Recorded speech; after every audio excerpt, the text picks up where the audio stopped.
Ketika kemudian sampai di tempat penginapan, apa yang terjadi? Kenapa Mas Agus yang tujuannya bukan ke situ, tapi mau ikut masuk?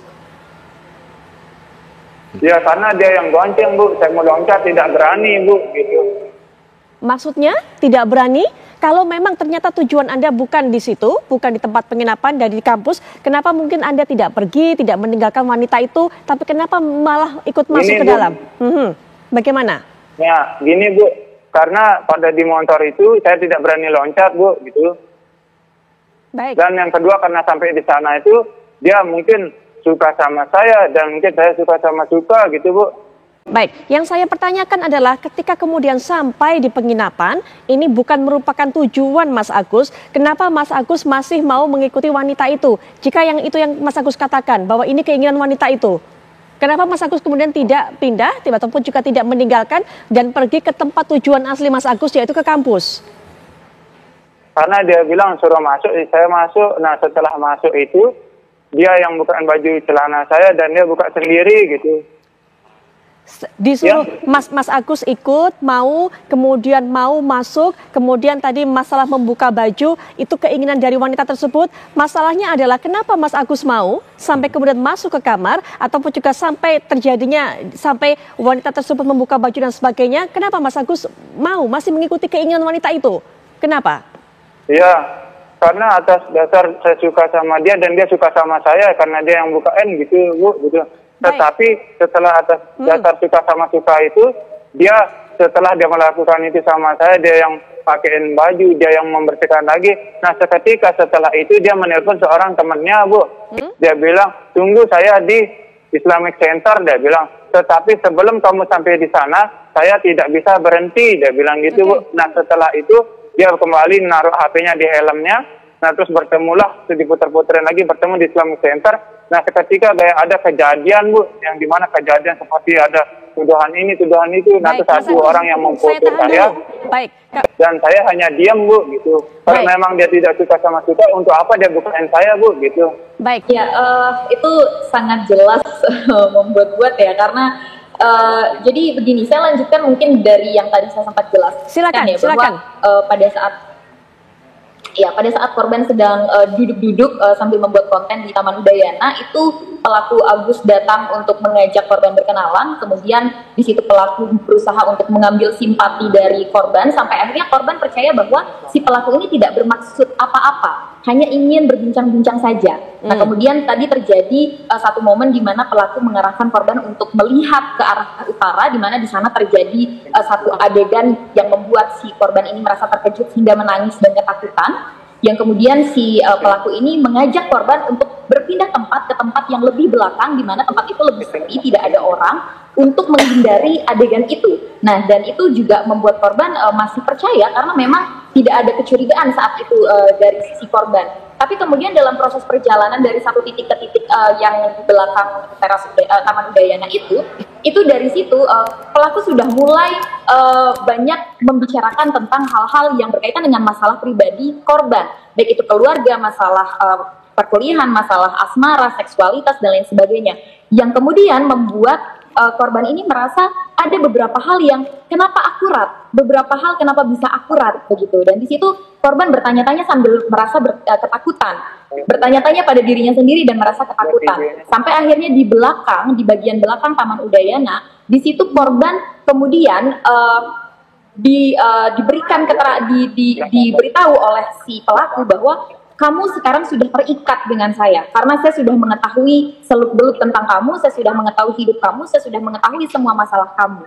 Jadi si pelaku ada statement seperti itu. Kemudian si pelaku juga mengatakan, kamu harus mandi bersih, kamu harus membersihkan diri kamu dari dosa-dosa masa lalu bersama saya.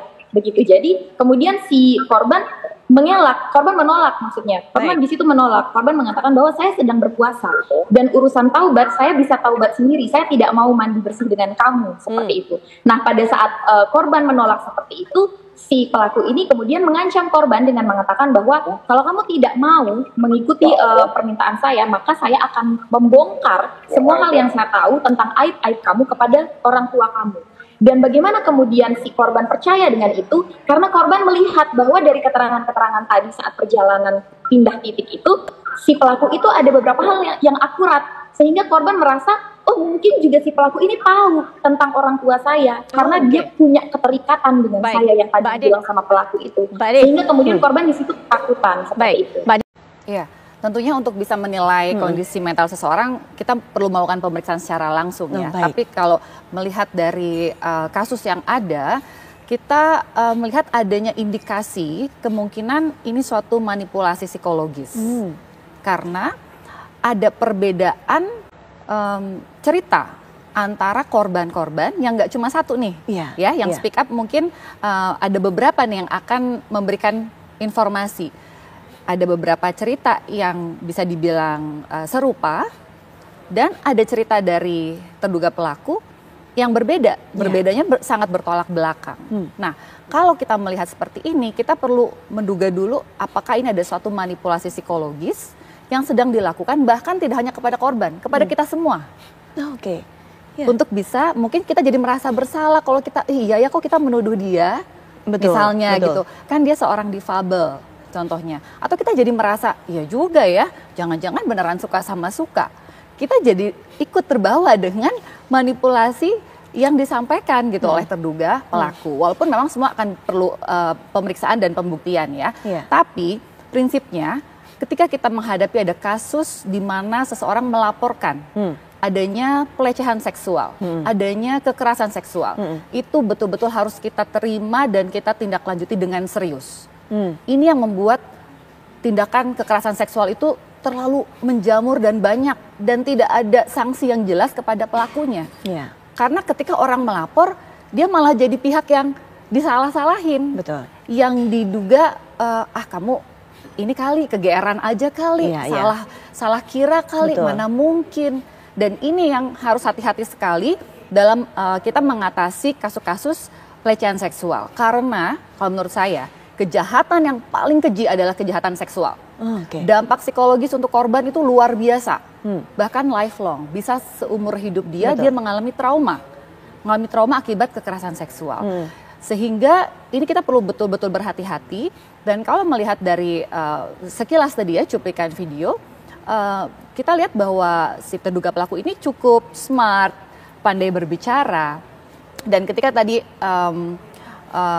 di wawancara gitu ya, ada penggeseran topik gitu. Jadi ditanyanya apa, kemudian tanpa sadar, untungnya Mbak Putri cukup sigap untuk meneliti kembali gitu. Tunggu dulu nih, apa nih yang lagi dibicarakan? Kenapa topiknya langsung digeser ke arah bahwa memang aku di frame, aku dijebak gitu. Bagaimana mungkin? Nah, jadi kita harus berhati-hati. Apalagi ketika misalnya ditanya apakah benar itu artinya Anda merasa dijebak gitu oleh si orang ketiga ini? Oh ya, seperti itu.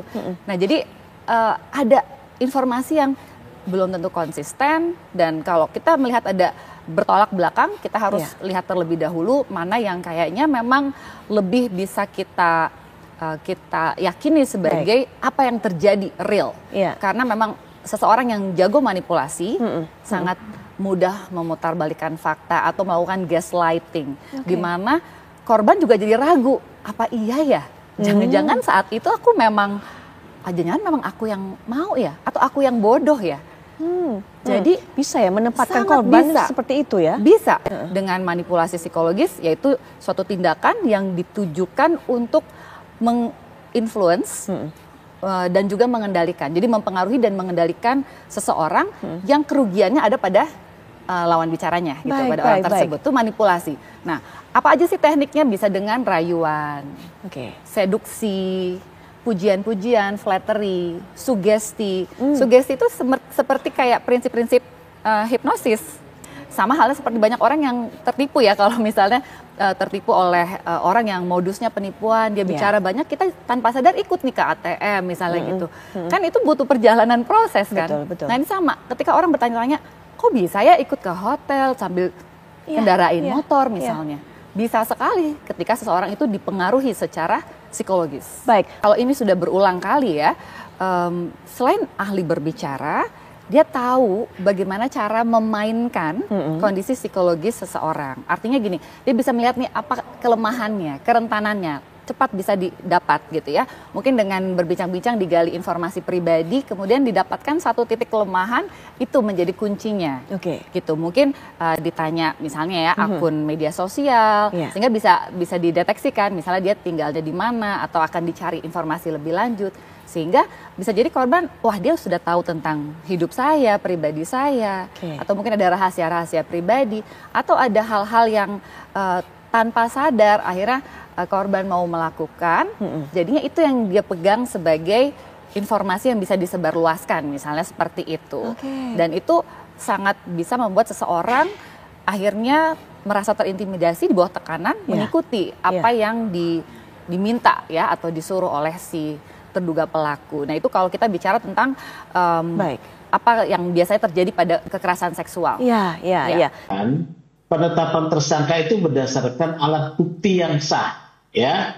Alat bukti yang sah ini dalam kerangka scientific crime investigation itu, ya, selain keterangan saksi, korban atau keterangan lain yang melihat sebagai petunjuk, ya, dia itu di sini berpegang sekarang ini kepada scientific crime investigation itu dua ahli ya, ini keahlian ini. Satu kedokteran forensik ya, kedokteran forensik saya mendapatkan dua informasi. Satu informasi yang berasal dari korban, kuasa hukum korban, dan satu informasi yang saya katakan internal kepolisian lah ya. Informasi ini adalah ada rangkaian mempengaruhi dengan pendekatan katanya mantra-mantra ya, itu satu. Kemudian yang kedua informasi terkait pemeriksaan kedokteran kehakiman atau kedokteran forensik, ada luka pada vagina, ada lecet pada vagina. Yang dikatakan oleh itu adalah sebagai potensinya benda tumpul atau yang lain. Nah ini ya. Kemudian psikologi forensik.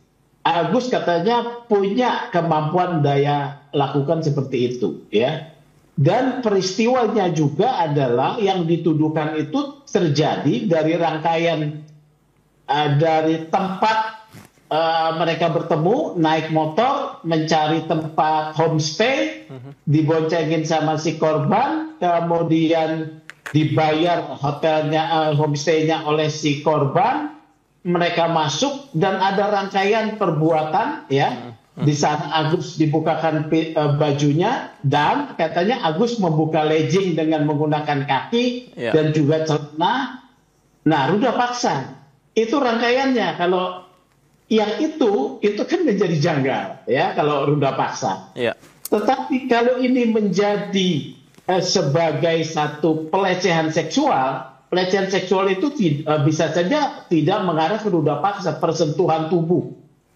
Nah ini terjadinya di mana? Ini kan revisi ini, seperti ada revisi. Oleh karena itu dalam hal ini IPW menyarankan agar penyidik dua hal ya sesuai kode etik. Profesional dan proporsional ya.